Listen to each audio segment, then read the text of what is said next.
bem-vindo a mais uma produção aqui pelo portal do Conselho Tutelar.com.br. Você está tendo acesso agora a um grupo de videoaulas sobre o Estatuto da Criança e do Adolescente e, é claro, sobre as atribuições do Conselho Tutelar. Bom, então você está tendo acesso a um grupo de videoaulas que vai aí passar a limpo os principais pontos do Estatuto da Criança e do Adolescente, mas em especial sobre as atribuições do Conselho Tutelar. Essas videoaulas têm vários objetivos. Depende de você, que você pode ser um conselheiro tutelar que está atuando, então esse conteúdo vai te ajudar no seu cotidiano, mas também você pode ser alguém que ainda vai ingressar na função de conselheiro tutelar. E também pode ser alguém que vai concorrer ao cargo e está buscando aí alguma videoaula para poder fazer a prova, se é que o seu município tem a prova de conhecimentos sobre o Estatuto da Criança e do Adolescente como uma das etapas. E por isso eu gostaria que você se preparasse para isso. Você recebeu junto com o link desse vídeo, um arquivo, PDF, com um resumo dos principais artigos que eu quero descrever aqui nessas videoaulas. Então pega lá, a gente preparou um espaço aqui do lado para você fazer as suas anotações e você vai seguindo comigo, tá? Eu só quero mostrar para você a diferença do que havia antes do Estatuto entrar em vigor. Basicamente, muda-se a doutrina, porque hoje nós vivemos a doutrina da proteção integral. Antes de 1990, então, estando em vigor o Código de Menores, o que nós tínhamos era a doutrina da situação irregular. Enquanto o Estatuto da Criança e do Adolescente hoje, ele atinge, ele se direciona, ele abraça qualquer criança, qualquer adolescente em território nacional, seja de qualquer classe social, etnia, local, região do Brasil, o Estatuto ele protege, ele alcança, ele abraça toda a infância e juventude. Até porque antes de ser urbano, rural, quilombola, circense, ribeirinho, negro, branco, não importa, é criança. E aí o Estatuto da Criança e do Adolescente lhe garante os direitos.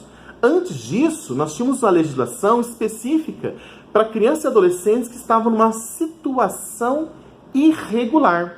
E eu fui recuperar aqui um trecho do Código de Menores, está aí no seu resumo também, o artigo 2º. Eu quero elencar duas situações apenas para você entender o que era a situação irregular. Olha o artigo 2º do Código de Menores, já revogado, obviamente. Tá assim, para os efeitos desse código, considera-se em situação irregular o menor.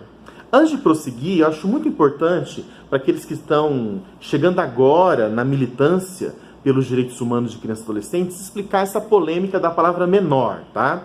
Então, para efeitos desse código, o Código de Menores, considera-se em situação irregular o menor. Aí, eu tenho aqui 6 incisos. Eu quero ler 2 para vocês. Olha lá. Primeiro, crianças e adolescentes, no caso menores, privados de condições essenciais à sua subsistência. Quer dizer, olha o eufemismo, O que é eufemismo? Quando a gente usa um termo elegante, bonito, uma descrição, escondendo uma coisa pior por trás, Olha lá, privado de condições essenciais à subsistência. Quer dizer, o pobre, a criança pobre. Quem estava em situação irregular? A criança pobre. Privados de condições essenciais à sua subsistência, saúde e instrução obrigatória. Quer dizer, a criança pobre, doente, fora da escola, ainda que eventualmente, em razão de... Aí tem algumas questões embaixo, mas olha só, então o Código de Menores se dirige à criança pobre, fora de escola, doente, está em situação irregular, E aí lá no inciso 5º é muito curioso, que fala assim, risca aí com a sua caneta amarela, que o seu destaca-texto, fala, com desvio de conduta em virtude de grave inadaptação familiar ou comunitária. Quer dizer, a criança que não se adapta à família, com desvio de conduta, pobre, delinquente, doente, fora da escola. Então, olha só, o Código de Menores tinha um foco, que era criança e adolescente em situação irregular. Até que em 1990, o então presidente da República, Fernando Collor de Mello, sim, este aí, ele sanciona a Lei Federal 8.069, de 1990, Estatuto da Criança e do Adolescente.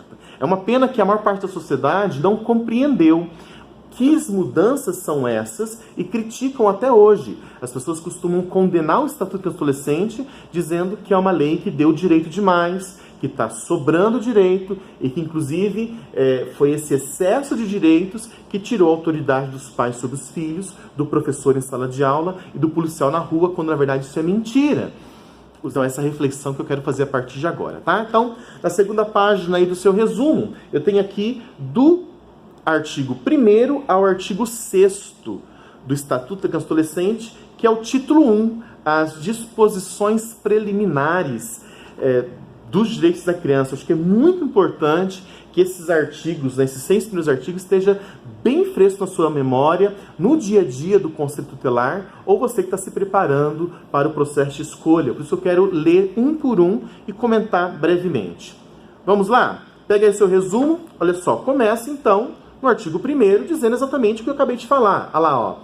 Esta lei dispõe sobre a proteção integral à criança e ao adolescente. Primeiro artigo institui a doutrina da proteção integral, descartando daí a doutrina da situação irregular. Veja bem que o legislador ele acabou de criar 2 conceitos aí, criança e adolescente. E é preciso, para que o Estado venha agir, você, por exemplo, aplicar medidas, requisitar serviço, entender a dinâmica do que está acontecendo, saber o que é criança e o que é adolescente. Pega uma questão que costuma cair em quase todas as provas no processo de escolha de conselheiros tutelares e também algo que os conselheiros que estão na ativa têm que analisar o tempo todo o que é criança, o que é adolescente, na data do fato. Quando aconteceu, era uma criança? Quando aconteceu, era um adolescente? Então, olha só, vamos para o artigo 2º do ECA. Considera-se criança, para os efeitos desta lei, a pessoa até 12 anos de idade incompleto. Até 12 anos de idade, incompleto, criança. Significa que se completou 12, já é um adolescente. E é muito importante você ter isso fresco na memória, porque você vai observar a data do fato, qual é a idade. Por exemplo, se uma criança comete um ilícito, que nós chamamos de ato infracional, isso vai aparecer um pouquinho aqui da frente, né? Um pouquinho mais pra frente. Quando ela cometeu, ela era criança, então é um tratamento que se dá para essa demanda. Não sendo quando aconteceu, já era um adolescente, então é uma outra tratativa. Isso na data que aconteceu e não na data que chegou a denúncia. Então, para aplicação da lei, criança é até 12 anos de idade incompleto. Considera-se criança, para efeito dessa lei, a pessoa até 12 anos de idade incompletos. E adolescente, aquela entre 12 completo e 18 anos de idade. A lei ela não diz que é 18 incompleto, mas eu tenho que te avisar, completou 18, já é um maior de idade, e aí uma outra disciplina, uma outra legislação que vai tratar das problemáticas todas. Então, criança de 0 a 12 incompleto, adolescente de 12 completo a 18 incompleto, ok? Artigo 2º, ainda tem um parágrafo único que eu acho muito importante também esclarecer, tá? Vai ser essa dinâmica, tá? Eu vou lendo e comentando com você e você anotando do ladinho, tá?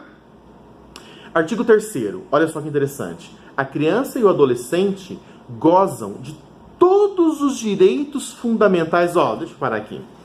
Toda vez que alguém me fala assim, Luciano, deram direito demais para a criança e para o adolescente. Tá sobrando direito. Eu fico me perguntando, mas o que essa pessoa entende como direito da criança? Olha o que diz o artigo 3º, acho muito importante isso, ó. A criança e o adolescente gozam de todos os direitos fundamentais. Direitos fundamentais. Então o direito da criança não é um direito plus, master blaster, não. É um direito fundamental. E de onde vem a palavra fundamento? De básico, de inicial, daquilo que não pode faltar. Então, na verdade, por mais que é um direito especial, o direito da criança, uma legislação própria, o direito é fundamental.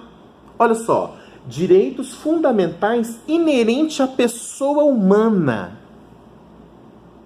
Sem exagero. O que o Estatuto da Criança e do Adolescente fez em 1990 foi tirar a criança daqui, aqui embaixo, e colocá-la no status de gente, dando a ela os mesmos direitos que quem é humano tem. Quais são os direitos fundamentais que o Estatuto, então, garante para toda criança e adolescente? Está aqui no artigo 4º. Primeiro ele começa falando de quem que é o dever de garantir. E eu não sei se você sabe, a ordem que as coisas são postas na legislação tem um significado. Espera-se essa inteligência do legislador, que a ordem que ele coloca diga algo pra gente. E olha, quem primeiro é responsável por garantir esses direitos de crianças e adolescentes? Não é o Estado, não é a prefeitura, é quem é lá, família.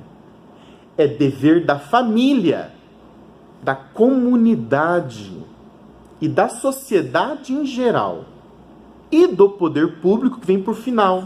Deixa eu ler inteiro para você. Olha lá, acompanha comigo aí. É dever da família, da comunidade, da sociedade em geral e do poder público assegurar com absoluta prioridade a efetivação dos direitos referentes à vida, à saúde, à alimentação, à educação, ao esporte, ao lazer, à profissionalização, direito à cultura, à dignidade, ao respeito, à liberdade e o direito à convivência familiar e comunitária. Cada uma desses direitos, você encontra no próximo título do ECA o descritivo de cada um, tá? E aí no próximo a gente continua da onde paramos, ok? Até o próximo vídeo. Tchau!